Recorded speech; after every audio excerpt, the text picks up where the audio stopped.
नमस्कार। जैसा कि आप जानते हैं, मैंने अभी यूपी बोर्ड की, खासकर एनसीईआरटी की, जो किसी भी बोर्ड की हो हिंदी मीडियम के, उसके लिए मैंने भूगोल की एक क्लास शुरू किया है। तो ये किसी भी बोर्ड के हों, चाहे किसी भी स्टेट के हों, हिंदी मीडियम के बच्चों के लिए ये खासकर बनाया गया है। और यूपी के लिए तो ये मेनली उनको रखकर ध्यान में किया गया है। तो कहने का मतलब है किसी भी बोर्ड के बच्चे इसको पढ़ सकते हैं हिंदी मीडियम के। अब वीडियो जो मैंने बनाया है वो फर्स्ट लेसन का है, मानव भूगोल के मूल सिद्धांत। क्योंकि वीडियो बहुत लंबा हो जाता, पार्ट लेंदी था, इसलिए मैंने हर पार्ट को 2 पार्टों में किया है। हर पार्ट को, हर लेसन को मैंने 2 पार्टों में डिवाइड किया है, ताकि वो हमारे 2 वीडियो में एक पार्ट पूरा आ जाए। अगर पार्ट छोटा होता तो एक वीडियो में बनता, लेकिन हमने पार्ट 1 पार्ट 2 करके इसको बना दिया है। तो मैंने मानव भूगोल के मूल सिद्धांत जो पहला पार्ट है उसका एक पार्ट मैंने अपलोड कर दिया है। आप यूट्यूब पर जाकर आप उसको देख सकते हैं। मेरे चैनल का नाम है अपना स्कूल डॉट, ये चैनल का नाम है अपना, ठीक है, अपना स्कूल डॉट, इस नाम से मेरे चैनल का नाम है। आप इस पर जाकर भूगोल पढ़ सकते हैं। ठीक, तो आइए शुरू करते हैं। तो हमने पहले पार्ट का पहला पार्ट पढ़ा था कि जो आखिरी का जो टॉपिक जहां पर बंद किया था वो था पर्यावरणीय नियतवाद, मतलब निश्चयवाद या नियतवाद। हमने भूगोल के बारे में पढ़ाया था, मानव भूगोल के बारे में पढ़ाया था कि मानव भूगोल क्या है, कैसे करता है। उसमें जो लास्ट की थ्योरी थी वो प्रकृति का मानवीकरण, मानव, ठीक है, प्रकृति का मानवीकरण मतलब प्रकृति पर मानव की विजय। ठीक है, ये जो आज हम पढ़ाएंगे वो टॉपिक रहेगा। और जो पिछले आपको पढ़ाया था तो उसमें पढ़ाया था कि प्रकृति पर मानव की विजय। ठीक है, इसमें कहा गया था ये कि मानव का प्रकृतिकरण, कि मानव ने मानव के ऊपर प्रकृति हावित है। देखिए, चीजें 3 होती हैं। जैसे भूगोल का विकास होता गया, 3 थ्योरी निकल के आई। पहला तो नियतवाद, और दूसरा है संभववाद, और तीसरा है नवनियतवाद या नवनिश्चयवाद। हमने नियतवाद में देखा, जैसे कि हमने बताया कि मानव का प्रकृतिकरण, इसमें क्या होता है, प्रकृति का मानव के ऊपर पूरा कंट्रोल होता है और प्रकृति जैसे चाहती है वैसे मनुष्य करता है। तो इस पर जर्मन विद्वानों ने खासकर इसके अनुयायी थे, और कुमारी सेम्पुल तो इसकी घोर अनुयायी थी। हमने पहले पार्ट में पढ़ाया है और जाकर आप देख सकते हैं। तो बताया था कि प्रकृति का मानव के ऊपर पूरा कंट्रोल होता है, इससे हम नियतवाद या निश्चयवाद कहते हैं।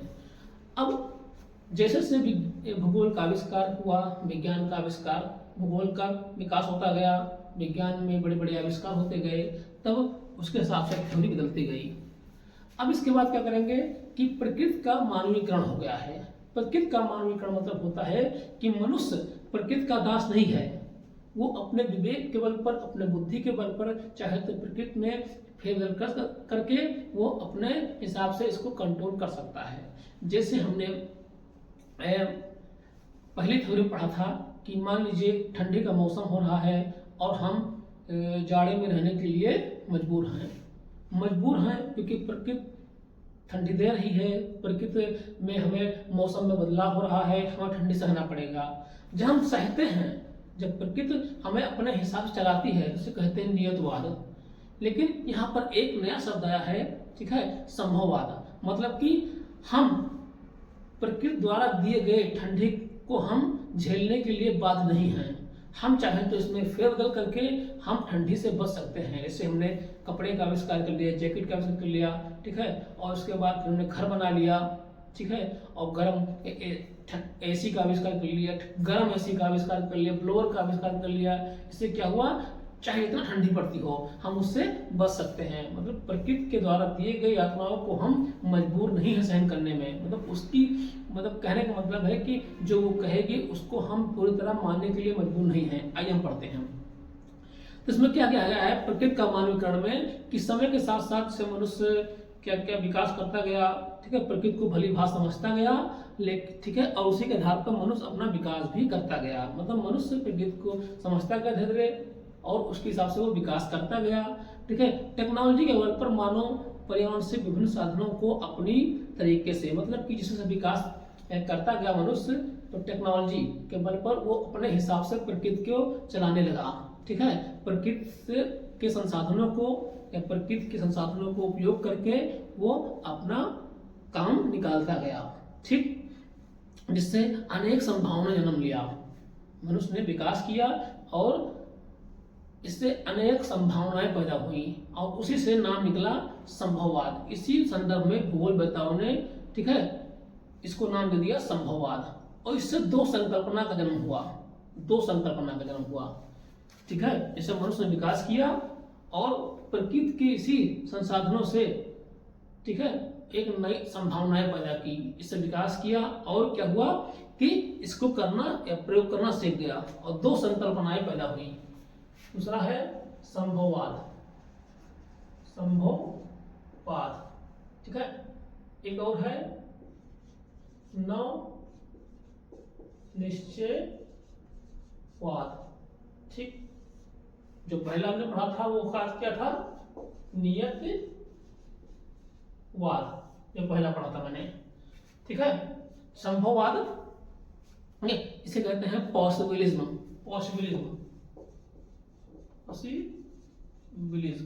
ठीक है, पॉसिबिलिज्म कहते हैं। और दूसरा जो है नव निश्चयवाद, इसको स्टॉप एंड गो थ्योरी भी कहते हैं, स्टॉप एंड गो थ्योरी भी कहते हैं, ठीक। आइए पहले समझते हैं संभववाद क्या है। देखिए संभववाद मतलब संभावनाएं। देखिए बढ़ते आविष्कारों में बताया ना, बढ़ते आविष्कारों प्रौद्योगिकी के से मानव ने अपने लिए एक नई दुनिया बना ली, ठीक है, नई दुनिया बना ली, अपना एक भूदृश्य बना लिया, ठीक। और क्या हुआ कि जिससे नए नए आविष्कार करने लगा, खासकर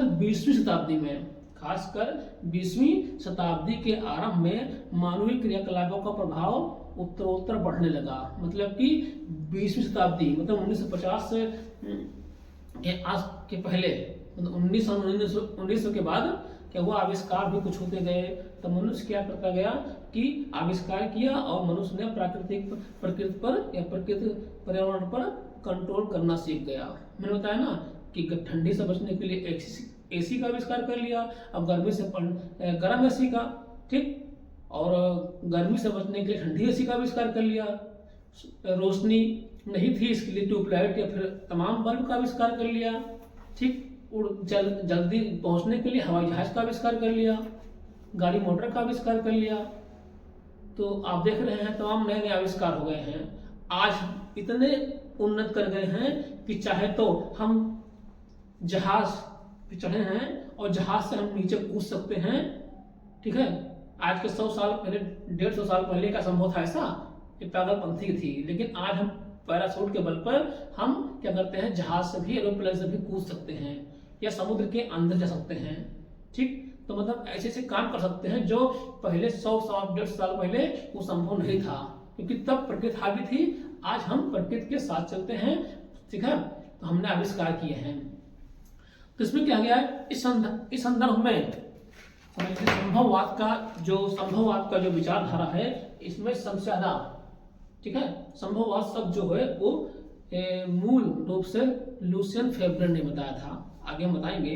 लेकिन इसका शब्द की शुरुआत, इसका जन्म, इस संभववाद की जो संकल्पना है ये फ्रांसीसी विद्वानों ने दी है, शुरुआत की है। तो इसका जन्म फ्रांस में हुआ।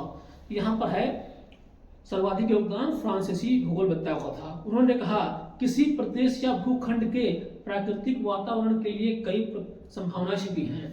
मतलब जहाँ कोई भी एरिया है, ऐसा नहीं है कि हम बाध्य हैं, वहां पर कई संभावनाएं छिपी हैं और हमको हमें जानना चाहिए, ठीक है, उनको हमें जानना चाहिए। जैसे हम पहले क्या थे, वैसे मांस को कच्चा खाते थे, ठीक है। तो इंसान के दिमाग आया तो उसने देखा कि देखो पत्थर के रगड़ने से क्या होता है कि आग पैदा होती है, तो हमने उसी पत्थर को उठा के आग पैदा कर लिया। तो मतलब उस क्षेत्र में कई संभावनाएं हैं, उसी संभावना को मानव तलाश कर आग का आविष्कार कर लिया, हर चीज का आविष्कार कर लिया। पंछी उड़ रहा है, देखा हमने पंछी उड़ रहा है, तो क्यों ना हम एक ऐसा चीज बनाएं कि हम भी उड़े, ठीक है, तो हवाई जहाज का आविष्कार कर लिया। वही इसमें लिखा हुआ है, किसी प्रदेश या भूखंड के प्राकृतिक वातावरण के लिए कई प्रकार की संभावना छिपी हैं और मनुष्य अपनी बुद्धि से इसका अपनी सर्वोत्तम संभावनाओं का चुनाव कर सकता है। बताया ना कि अपने आविष्कार से वो इसमें चुनाव कर सकता है कि हम क्या कर सकते हैं इसमें। इस प्रकार प्रकृति की सत्ता सर्वशक्तिमान नहीं रह जाती है। तो कहने का मतलब है जब हम पहले उड़ सकते थे, लेकिन हमने जहाज का आविष्कार कर लिया, अब उड़ गए, मतलब प्रकृति की सर्वशक्तिमान ये नहीं है। मतलब जो कहते हैं प्रकृति सब कुछ है, तो वो नहीं है। हमने प्रकृति के विरुद्ध जाकर अपने दिमाग के बल पर, अपनी संभावना के बल पर, टेक्नोलॉजी के बल पर हमने उड़ना सीख लिया जहाज से। अब और मानवीय छाट या चयन को महत्व रहता है, मतलब कि हम बाध नहीं हैं, हम अपने हिसाब से चुनाव कर सकते हैं कि हम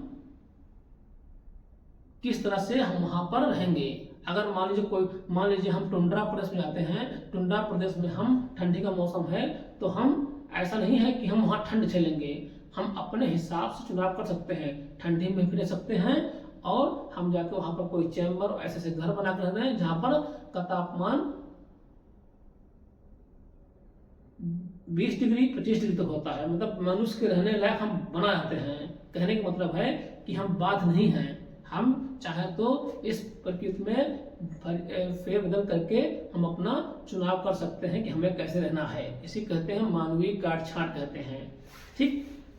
अब यहाँ पर इस तरह संभववादी समर्थकों ने मानवीय क्रियाकलापों तथा मानव द्वारा विकसित सांस्कृतिक भूदृश्य को ही महत्व दिया। मतलब कि संभववादी विचारधारा ने मानव को सर्वोपरि माना, संभववादी विचारधारा ने मानव को सर्वोपरि मान लिया है। मानव को मतलब ऐसा नहीं कि हम प्रकृति से बाध्य हैं, मानव को सर्वोपरि सबसे ऊपर मान लिया और मानव प्रकृति पर विजय प्राप्त कर सकता है।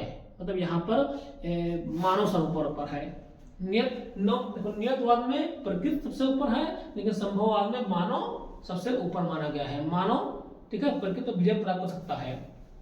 अब इसमें कहा गया है, इसके लिए उन्होंने मानव द्वारा प्रकृति पर विजय के स्थान पर, ठीक है, मानव को सर्वोपरि माना गया है, लेकिन ऐसा नहीं कहा कि मानव विजय प्राप्त कर सकता है, उसके स्थान वही चीज है। कहा गया है कि मानव को सर्वत्र का छाट की सुविधा है। जैसे शब्दों में मतलब कि उनका कहने का आशय वही है कि मानव सर्वोपरि है और प्रकृति के ऊपर विजय प्राप्त कर सकता है, लेकिन इनडायरेक्टली कहा है, ये नहीं कहा कि विजय प्राप्त कर सकता है। उन्होंने कहा कि मानव की को सर्वत्र छाट की सुविधा है, मतलब अपने हिसाब से मानव रह सकता है, खा सकता है, कुछ भी कर सकता है, प्रकृति उसमें बाधक नहीं है। अब मनुष्य अपने विवेक के बल पे। तो संभववाद में हमने क्या पढ़ा कि संभववाद में मनुष्य को सर्वोपरि माना गया है। अब संभववाद की विचारधारा का प्रतिपादन सबसे पहले शब्द है वो लूसियन फेब्रे ने कहा था, फेब्रे महोदय ने किया था, ठीक है। उन्होंने एक किताब लिखी थी लूसियन फेब्रे, ठीक है, लूसियन फेब्रे, लूसियन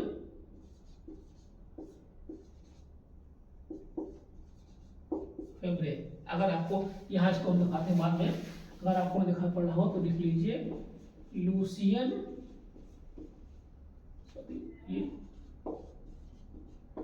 फेब्रे, ठीक है। ये कहाँ के थे? फ्रांस के थे। अब इन्होंने एक किताब लिखी है, उसका नाम है geographical introduction to history, geographical introduction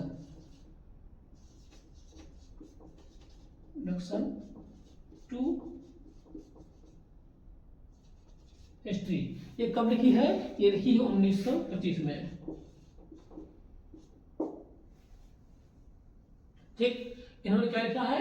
इन्होंने देखिए संभववाद शब्द का जनक जो है लूसियन फेब्रे हैं, ये फ्रांस के थे। इन्होंने किताब लिखी ज्योग्राफिकल इंट्रोडक्शन टू हिस्ट्री 1925 में, और इसी किताब में इस शब्द का प्रयोग किया था, ठीक है। बाद में जब कोई चीज बनती है तो बाद में उसको समर्थक तो आने लाते हैं, तो बाद में इन्हीं देश के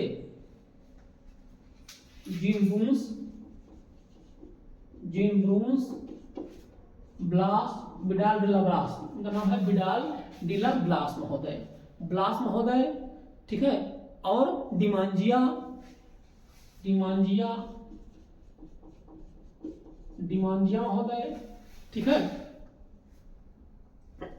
ईसा Bowman Carl Sauer, Isaiah Bowman women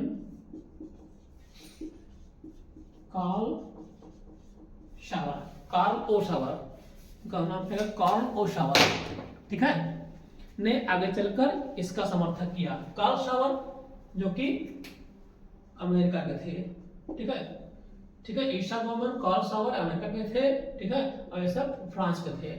तो इन लोगों ने चलकर आगे इन थ्योरीज का मतलब इस संभववाद का समर्थन कर लिया कि हाँ ऐसा नहीं है, मानव सब ऊपर है, ये नहीं कि प्रकृति जो चाहे तो करे। मानव मानव अपने विवेक के या अपने दम पर, अपनी ताकत के दम पर या बुद्धि के दम पर या प्रकृति पर विजय प्राप्त कर सकता है। लेकिन डायरेक्टली विजय नहीं कहा, उन्होंने कहा काट छांट की सुविधा है, काट छांट का प्रयोग कर सकता है, सिलेक्शन कर सकता है, हम रहें या ना रहें, यहाँ पर क्या हम खाएं, क्या पिएंगे, कहाँ रहेंगे, वो मनुष्य अपने हिसाब से तय करेगा। और नियतवाद में प्रकृति अपने हिसाब से तय करती थी, ठीक है।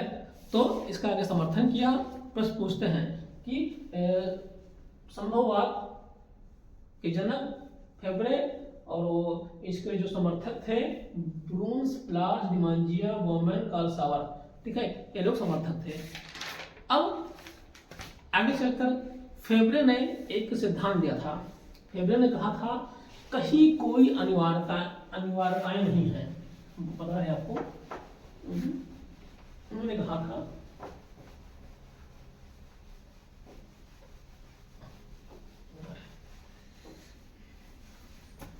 फेब्रे महोदय ने कहा था, देखिए फेब्रे महोदय ने कहा था कहीं कोई अनिवार्यताएं नहीं है, कहीं कोई अनिवार्यताएं, स्पेलिंग गलत होगी अगर तो कोई दिक्कत नहीं, हम गलती से हैं जल्दी में बताने के लिए। अनिवार्यताएं नहीं है, सभी जगह संभावनाएं हैं, ठीक है, या सर्वत्र संभावनाएं हैं, सर्वत्र संभावनाएं हैं। समझिए इसको क्या कहना चाहता है, मतलब कहीं कोई अनिवार्यता नहीं है, मतलब कहीं पर कुछ अनिवार्यता नहीं है। अगर ठंडी का मौसम है तो ऐसा नहीं कि ठंडी हम झेलने के लिए हम बने हुए हैं, ठंडी झेलने हमारा हम अनिवार्य है, या फिर अगर अंधेरा है तो हम अंधेरे रहने के लिए बाध्य हैं, हम कहीं कोई बाध्यता नहीं है, ठीक है।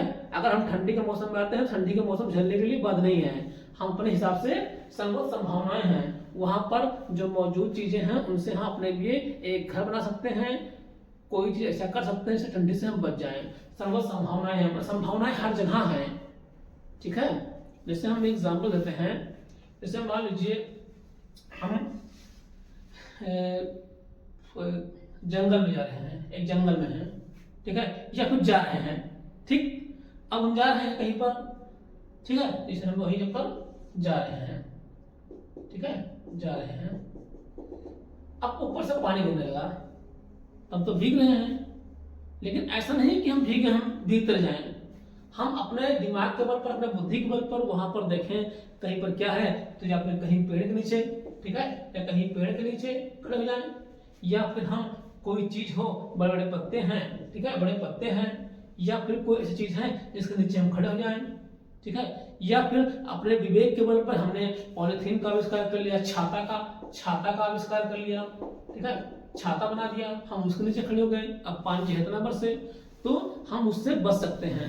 ऐसा नहीं कि प्रकृति जो चाहते नहीं करेंगे। तो कहा गया है कहीं कोई अनिवार्यता नहीं है, मतलब अनिवार्य नहीं है कि हम भीगे, सर्व संभावनाएं हैं। हमने छाता का आविष्कार किया, या फिर कहीं पर देखा पत्ते पड़े हुए हैं, कहीं पर देखा पेड़ खड़ा हुआ उसके नीचे बैठ गए, ठीक है, तो सर्वत्र संभावनाएं हैं। तो मतलब विवेक के बल पर सर्व संभावनाएं हैं, और उन संभावनाओं के बल पर हम अपने आप को डेवलप कर सकते हैं और अपने आप को सर्वोत्तम साबित कर सकते हैं। मतलब इस थ्योरी में मनुष्य को सर्वोत्तम कहा गया है, ठीक। अब ये भी कहा गया है कि मनुष्य इन संभावनाओं का स्वामी होने के नाते इनके उपयोग का निर्णय करता है। वही बात है गई ना, मनुष्य ठीक है इनका स्वामी है, मनुष्य को प्राथमिकता दी गई है और मनुष्य अपने हिसाब से काम कर सकता है। अब फ्रांसीसी विद्वान एक थे बिडार्ड ब्लास। ब्लास ने मानव भूगोल, फ्रांस में मानव भूगोल का जनक ब्लास को माना आता है। ठीक है, फ्रांस में ठीक है मानव भूगोल, वैसे तो मानव भूगोल के जनक रेडजल को माना आता है, रेडजल, मगर फ्रांस में सॉरी हाँ ठीक है, तो मानव भूगोल का जनक फ्रांस में ब्लास को माना आता है। और ब्लास ने ही संभववाद को बहुत फैलाया है। समझिए, संभववाद का जनक फ्रांस में कह सकते हैं, संभववाद का जनक फ्रांस में संभववाद का जनक ब्लास को ही माना आता है। फेब्रन ने तो केवल एक शब्द का आविष्कार किया था, थ्योरी किया था, मगर संभववाद जो है तो फ्रांस में ब्लास के वजह से फैला है। ब्लास ही जनक समझिए जिसके वहां पर। अब ब्लास ने क्या कहा, प्राकृतिक वातावरण मानव को अनेक संभावनाएं प्रस्तुत करते हैं। मतलब जो प्रकृति की जो वातावरण है मनुष्य के सामने कई संभावनाएं प्रस्तुत करती हैं और मानव अपनी आवश्यकताओं, इच्छाओं और क्षमता के अनुसार उनका उपयोग करता है। ठीक वही बात यहाँ भी आ रही है कि प्रकृति हमें संभावनाएं आती हैं, प्रकृति हमें तमाम संभावनाएं आती हैं और मनुष्य उन संभावनाओं के आधार पर या अपने विवेक के दम पर वो अपनी इच्छा के अनुसार काम करता है कि हमें प्रकृति के अनुसार चलना है या फिर नहीं चलना है। तो कुल मिला के कहने का मतलब है कि संभववाद का सिद्धांत था वो उसमें मनुष्य को सर्वोपरि माना गया कि मनुष्य अपने हिसाब से काम कर सकता है, प्रकृति का इसके ऊपर कोई दबाव नहीं है। अब दो थ्योरी हो गई, नियतवाद आया, आविष्कार हुआ, तमाम विकास हुआ, संभववाद आया कि उसमें प्रकृति को माना गया सर्वोपरि, इसमें मनुष्य को माना गया सर्वोत्तम। ठीक है, अब वैज्ञानिकों ने देखा, खासकर एक विद्वान थे ग्रिफिथ टेलर, उन्होंने देखा कि ऐसा नहीं है, प्रकृति हमारे ऊपर पूरा कंट्रोल नहीं कर सकती है और हम भी प्रकृति के ऊपर कंट्रोल नहीं कर सकते हैं। अगर हमने प्रकृति के ऊपर पूरा कंट्रोल कर लिया तो दिक्कत जाएगी और प्रकृति ने हमारे ऊपर पूरा कंट्रोल कर लिया तभी हम संसार चल नहीं पाएगा और हम नहीं चल पाएंगे। तो उन्होंने एक नई थ्योरी दी, उसका नाम है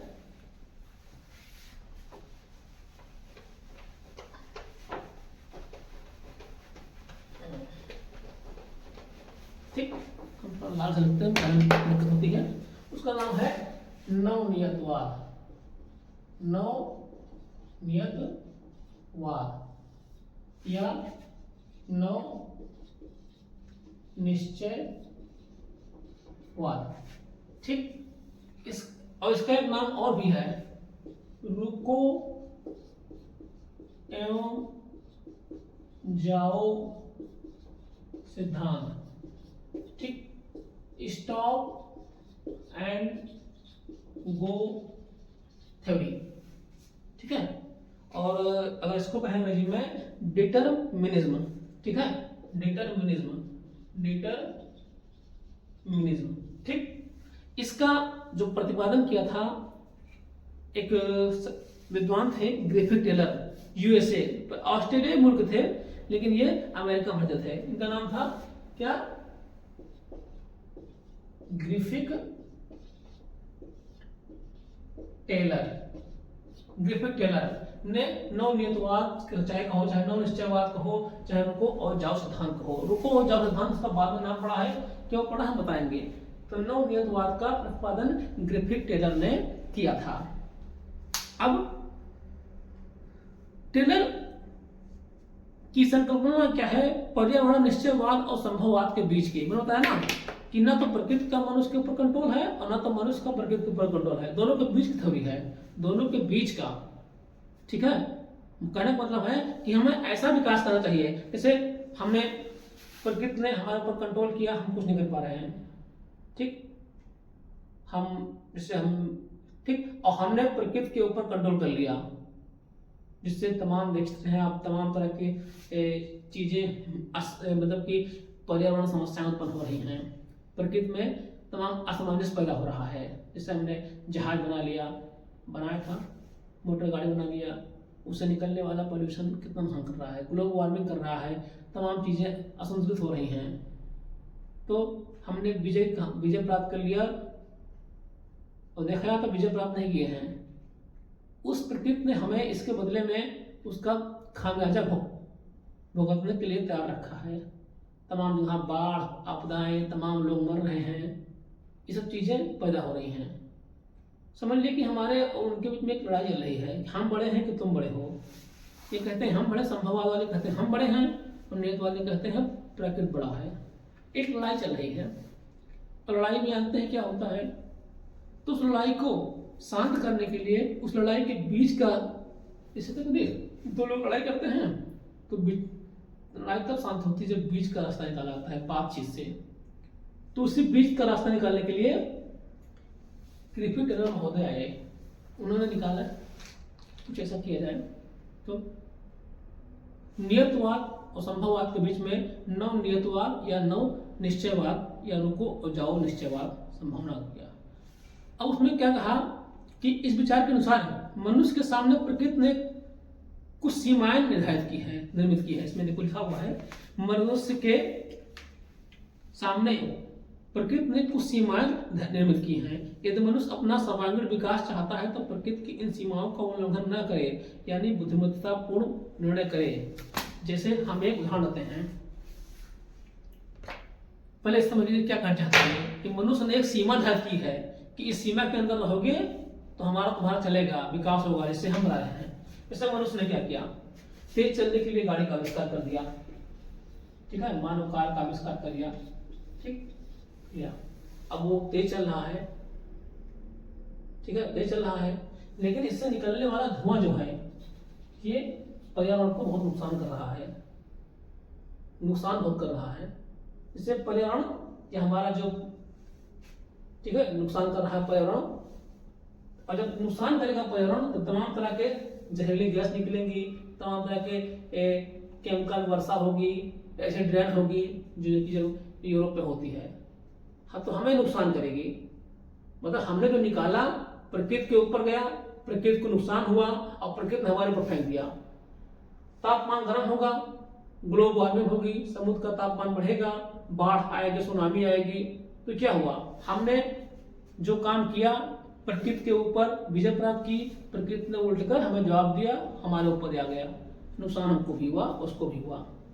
अब इसका समाधान निकालने के लिए जैसे हमने गाड़ी बनाया और उससे धुआं निकलने वाला हमें नुकसान कर रहा है, लेकिन इन्होंने क्या कहा कि आप गाड़ी बनाइए, ठीक है, गाड़ी बनाइए, ठीक है, ऐसी गाड़ी बनाइए जिससे हमारा भी काम चले और प्रकृति को नुकसान न करे।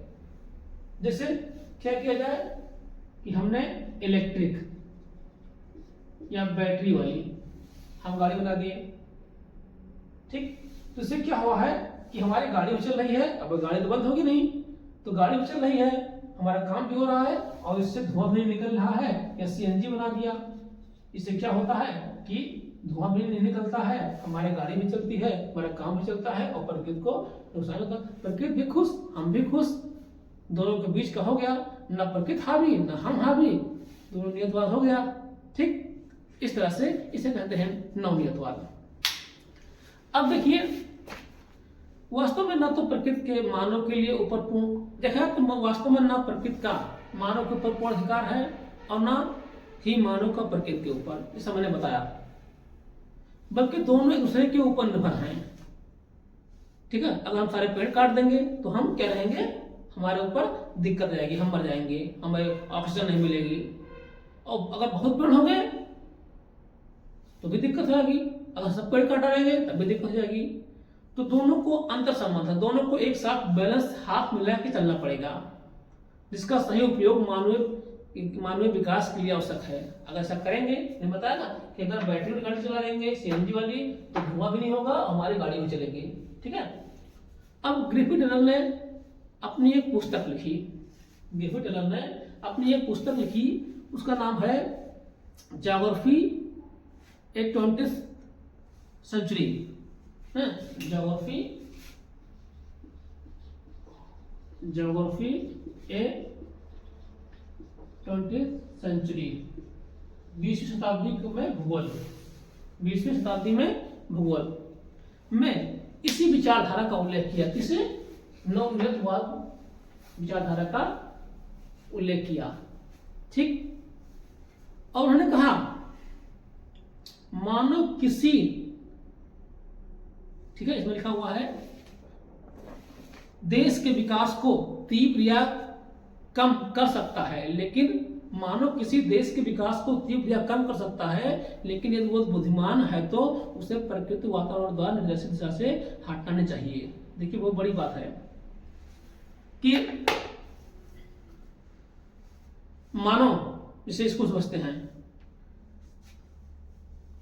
टेलर ने कहा था कि मनुष्य एक महानगर के चौराहे पे खड़ा ट्रैफिक का सिपाही है। जैसे ट्रैफिक का सिपाही होता है ना, ठीक है, सिपाही के समान है, जो ट्रैफिक की प्रक्रिया को गति को मंद या तेज कर सकता है, लेकिन उसकी दिशा को परिवर्तन नहीं कर सकता है। जैसे मान लीजिए ट्रैफिक हवलदार है और गाड़ी इधर से आ रही है, इधर से आती है, ठीक है, इधर से आती है, एक हवलदार खड़ा हुआ है, ठीक है, एक इधर से आती है, इधर से आती है, इधर से आती है, इधर से आती है, ठीक है, वो क्यों हाथ देगा। तो ऐसा नहीं है कि इस यहां से आने वाली गाड़ी का जो इधर जा रही है इसका रुख इधर मोड़ दें, ऐसी बात नहीं है। वो कुछ देर के लिए उसको हाथ देकर उसको रोक सकता है, उसको रोक सकता है कि आगे मत जाइए, अभी इधर से गाड़ी आ रही है। लेकिन ऐसा नहीं है कि जो गाड़ी आ रही है उसको इधर मोड़ दे, ऐसा नहीं है। ठीक, कुछ देर के लिए उसको गति मंद कर सकता है, मतलब रोक सकता है, और उसको जाने के लिए कह सकता है। यहाँ पर कहा गया है कि मानो एक महानगर के चौराहे पर खड़ा ट्रैफिक का सिपाही है, जो ट्रैफिक की प्रक्रिया को गति को मंद या तेज कर सकता है, लेकिन उसकी दिशा में परिवर्तन नहीं कर सकता है। ठीक, ट्रैफिक का अगर देखा है ना, वो केवल क्या करता है कि कहता रुको, अभी गाड़ी वहां से आ रही है, चली जाए तो हम तुमको जाने दें, उसको रोक सकता है, मगर ऐसा नहीं कर सकता है कि तुम उधर जाओ। वो दिशा एक ही देगी। अगर ऐसे किया है तो उस गाड़ी वाले को उधर जाना है, वो उस तरह जाने के लिए रोकता है, तो दिशा में परिवर्तन कर सकता है। इस प्रकार यही वाक्यांश, यही शब्द है रुको और जाओ, मतलब रुको जब वो चली जाए तो जाओ, स्टॉप एंड गो थ्योरी का नाम दिया गया। तभी इसका नाम बन गया स्टॉप एंड गो थ्योरी, रुको और जाओ सिद्धांत। ठीक, अर्थात कहने का मतलब यह है कि मनुष्य को अपनी सारी क्रियाकलाप प्रकृति की सीमा के अंदर करनी चाहिए, क्योंकि ना तो हम प्रकृति के ऊपर पूर्ण, ना तो प्रकृति हमारे दास है, ठीक है, और ना हम प्रकृति के पूर्ण दास हैं। दोनों का एक समान सामंजस्य बैठाकर हमें विकास की राह पकड़नी चाहिए, तभी हम प्रकृति पर विजय प्राप्त कर सकते हैं। कहने मतलब है अगर किसी को जीतना है तो व्यवहार से जीतिए, लड़के नहीं जीतिए। ठीक है, अगर कोई ताकतवर है, प्रकृति ताकतवर है, तो ताकतवर इंसान को हम लड़कर जीत सकते हैं, उससे रिक्वेस्ट करके, उससे हाथ जोड़कर, उसके साथ रहकर हम उसको उस पर विजय प्राप्त कर सकते हैं, क्योंकि प्रेम से ही विजय प्राप्त कर सकते हैं। मतलब प्रेम से, दोनों का सामंजस्य बैठाकर, बातचीत से। यहाँ बातचीत से मतलब होता है कि प्रकृति के साथ हम चलकर हम उसको विजय प्राप्त कर सकते हैं उस पर। अब देखा जाए तो वर्तमान विश्व में जो विकसित अर्थव्यवस्था है के अंतर्गत आर्थिक क्रियाओं के लिए, अब देखा है इसमें मानव द्वारा प्राकृतिक पर्यावरण का जिस तरह से विध्वंस हो रहा है, मतलब इस समय जो मनुष्य कुकर्म कर रहा है विकास के नाम पर, क्या कर रहा है, उससे मानव के सामने बहुत बड़ी समस्याएं। हम इतना विकास करने के दौड़ में पड़ गए हैं कि मनुष्य, हम परमाणु बम बना दिए हैं, न्यूक्लियर बम, उससे नुकसान क्या होता है, अगर सारे ब्लास्ट हो जाए, इतने हैं तो क्या हो जाता है, पूरी धरती ब्लास्ट हो जाएगी। तो इससे बड़ी समस्याएं पैदा हो रही हैं। तमाम समस्याएं देख रहे हैं, पॉल्यूशन, धूल, ग्लोबल वार्मिंग, सब कुछ हो रहा है, बाढ़, तूफान, चक्रवात, इससे जैसे ओजोन परत का क्षय हो रहा है, हरित ग्रह प्रभाव हो रहा है, ग्लोबल वार्मिंग, हिमनद सिकुड़ रहे हैं, ग्लेशियर, भूक्षरण हो रहा है, लैंडस्लाइड हो रही है, तमाम चीजें हो रही हैं। तो इससे क्या होगा कि हम उस पर विजय प्राप्त करना चाहेंगे एक तरफा से, तो यही समस्याएं पैदा होंगी। ये हो गया संभववाद। तो हमने बताया नियतवाद, संभववाद और नवनिश्चयवाद। अब देखिए, हर चीज का विकास होता है, हर चीज विकास करती है, ऐसे से भूगोल भी विकास करता गया। बताएं नियतवाद, संभववाद, नवनियतवाद। अब मानव भूगोल की जो नई विचारधाराएं हैं वो निकल के आई, नए नए चीज जुड़े। मतलब भूगोल का पहले क्या था, भूगोल का मतलब था कि पृथ्वी का अध्ययन करना, उसके बाद फिर नया कॉन्सेप्ट आया कि पृथ्वी के साथ साथ वायुमंडल का अध्ययन करना, फिर तमाम उसके साथ जितने भी ग्रह हैं उनका अध्ययन करना। ऐसे से विकास होता गया और हम नए युग में प्रवेश करते गए और भूगोल की नई नई विचारधाराएं आती गई।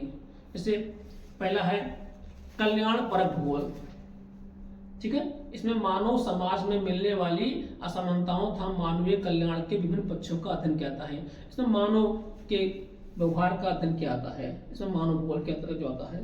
दूसरा है मानवतावादी भूगोल, यह जीवन की सामाजिक घटनाओं और सामाजिक संगठन के अध्ययन पर बल देती है, मतलब मानव के संगठन पर बल देती है। और इसके बाद है आमूलवादी विचारधारा, ये विश्व में मानव समस्याओं जैसे गरीबी, भुखमरी, बीमारी, भेद, रंग भेद, जाति भेद जैसे समस्याओं को का अध्ययन करती है और विचार द्वारा मार्क्सवादी विचारों पर आधारित है, ठीक है। अब चौथा है व्यवहारवादी भूगोल, बिहेवियर ज्योग्राफी। इसमें क्या होता है कि हम अपने प्रत्यक्ष अनुभव के साथ साथ, ठीक है, और स्थान की अवधारणा को जातीयता, धर्म के आधार पर सामाजिक वर्गों का अध्ययन करता है, मतलब हर जात का अध्ययन करते हैं, हर वर्ग का अध्ययन करते हैं, धर्म का अध्ययन करते हैं और मनुष्य और उसके पर्यावरण के बीच पारस्परिक संबंधों की परिकल्पना की। इसमें मनुष्य ने पर्यावरण को आकार दिया और बाद में प्रभावित किया, ठीक। सब तो पढ़ने वाली चीजें हैं, समझने वाली तो ठीक जो हमने बता दिया। अब मानव भूगोल के क्षेत्र देखते हैं। मानव भूगोल के क्षेत्र, मानव भूगोल कहाँ कहाँ क्षेत्र है। अब देखिए, मानव भूगोल तथा मानव प्राकृतिक पर्यावरण के संबंधों का अध्ययन करता है। मानव का भूगोल का क्षेत्र क्या है, मानव तथा प्राकृतिक पर्यावरण हम हैं, हमारा पर्यावरण है, इनके संबंधों का अध्ययन ही भूगोल है, ठीक। और कुछ है, हमारी पृथ्वी का अध्ययन। अगर हम ना होते तो पृथ्वी का अध्ययन का मतलब क्या होता, ठीक। और पृथ्वी न होते तो हम भी ना होते। तो इन दोनों का जो सामंजस्य है, जो अध्ययन है, यही एक समझ लीजिए मानव भूगोल का क्षेत्र है। मानव भूगोल के विषय क्षेत्र के अंतर्गत मानव द्वारा अपने प्राकृतिक पर्यावरण के सहयोग से जीविका अर्जन करने की क्रियाओं से लेकर, मतलब हम इसमें क्या पाते हैं कि हम अपने जीविका चलाने से लेकर, ठीक है, और उच्चतम आवश्यकताओं की पूर्ति हेतु प्रयासों का अध्ययन शामिल है। मतलब हम क्या क्या करते हैं, कुल मिला के हमारा और पर्यावरण का अध्ययन, हमारा और पृथ्वी का अध्ययन क्या है, ठीक है, हमारा संबंध क्या है उस पृथ्वी से, उसका अध्ययन करते हैं, ठीक। तो इसके अंतर्गत फिर कुछ चीजें और शामिल की जाती हैं, जैसे मानव भूगोल का अन्य सामाजिक विज्ञानों से संबंध क्या है। जैसे सामाजिक भूगोल हम पढ़े हैं, सामाजिक भूगोल पढ़े हैं। समाज में समाज के अंतर्गत होता है। समाज में हम संबंधों का अध्ययन करते हैं, व्यवहारों का अध्ययन, सांस्कृतिक भूगोल से होता है, ठीक है, और ऐतिहासिक उसको सब देखते हैं, तो उसका अध्ययन भी हम भूगोल में करते हैं। जैसे तमाम भूगोल आ गया है, सामाजिक भूगोल आ गया है, ऐतिहासिक भूगोल आ गया है, सांस्कृतिक भूगोल आ गया है। इनमें हम समाज का अध्ययन, समाज के लोगों का अध्ययन करते हैं, लोगों का अध्ययन करते हैं।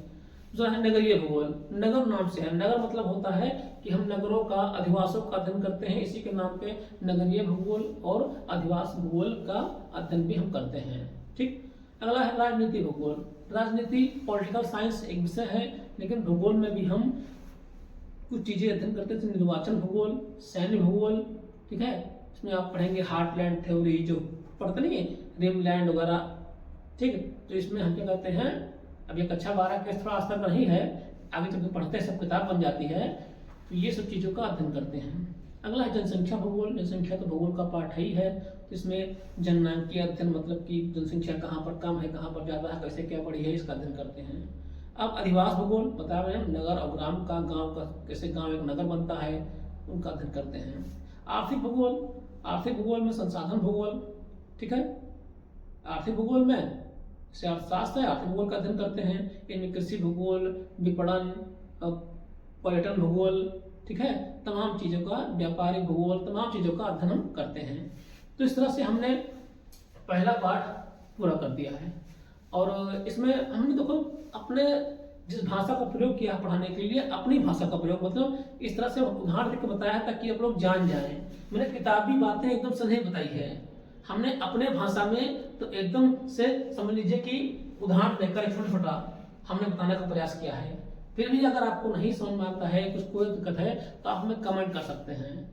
तो आप हमारे चैनल पर जाइए और सब्सक्राइब करिए। और भूगोल, ठीक है, ये देखिए हमारे चैनल का नाम है अपना स्कूल, अपना स्कूल, ठीक है। यहाँ पर डॉट लगा दीजिए, डॉट, ठीक। अपना स्कूल नाम से बहुत है, डॉट लगा दीजिए नाम से, ठीक है। चैनल है, इस पर जाइए और भूगोल जो कक्षा 12 के कोर्स हैं हम पूरा पढ़ाएंगे। ये एनसीईआरटी के थ्रू आता है, ठीक है। तो ये इसको हम पूरा पढ़ा का प्रयास करेंगे। और अगर टाइम रहा तो मैं इसका इंग्लिश वर्जन भी लाऊंगा। इंग्लिश मीडियम भी जो बच्चे हैं उनके लिए भी इसको लाने का प्रयास करूंगा अगर टाइम रहा तो, ठीक है। और ये बोर्ड परीक्षा क्योंकि नज़दीक आ रही है और इन बच्चों के लिए खास कर ध्यान में देते हुए, बोर्ड परीक्षा आपका फरवरी में है, तो फरवरी में तब तक हम सारे कोर्सेज हम उस पर अपलोड कर देंगे, ठीक है। उसके बाद अगर टाइम रहा तो मैप वगैरह या अनसॉल्व जो सॉल्व पेपर है उसको हम सॉल्व करा देंगे। कुल मिला के कक्षा 12 का जो भूगोल है वो मेरी जिम्मेदारी है। हम अपने चैनल पे आपको पूरी तरह से पढ़ा देंगे। और गारंटी नहीं लेता हूँ, लेकिन अगर इसको पढ़ के आप इस तरह से लिख देंगे तो आप अच्छे नंबर आप पाएंगे। जय हिंद।